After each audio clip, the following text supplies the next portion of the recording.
ইউনূস সাহেবদের ভ্যাটও দেওয়া লাগে না, ট্যাক্সও দেওয়া লাগে না, তাই তারা সাধারণ মানুষের কষ্ট বুঝতে পারে না। যেই চুক্তি করেছে সেই চুক্তির ফলে বাংলাদেশ একটি ফেইল স্টেটের দিকে অগ্রসর হতে যাচ্ছে। ইউনূস সরকার একটি চুক্তি করেছে, নেতৃবৃন্দের মধ্য থেকে শুনেছেন। সেই চুক্তিতে প্রথমেই লেখা আছে আমেরিকার জন্য 18 কোটি মানুষের একটি বাজার আমেরিকা পেতে যাচ্ছে। আমরা আমেরিকার একক বাজার। প্রিয় ভাই ও বোনেরা, আমেরিকার যদি বাজার বাংলাদেশ হয়ে যায় এককভাবে, তাহলে এই বাংলাদেশের ওরা কৃষি পণ্য এই বাংলাদেশে রপ্তানি করতে চাচ্ছে।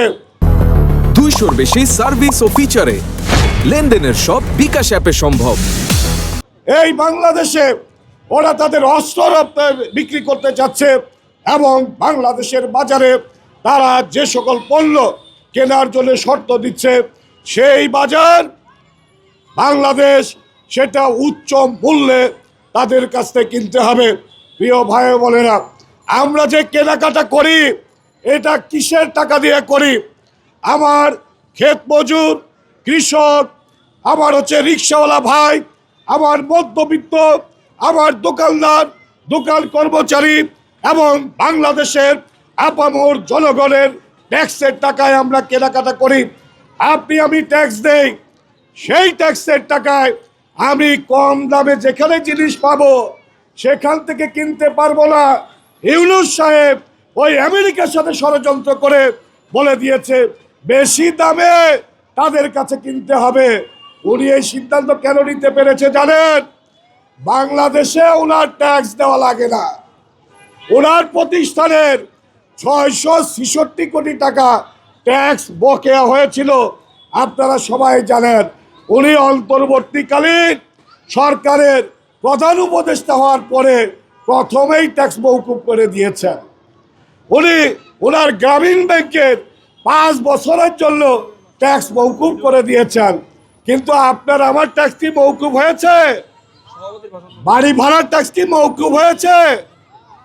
দোকানদারদের ভ্যাট মওকুফ হয়েছে? আমরা যে চাল ডাল আটা কিনি, কি আমাদেরকে ভ্যাট দেওয়া লাগে ভাই? আমাদের ভ্যাট দেওয়া লাগে।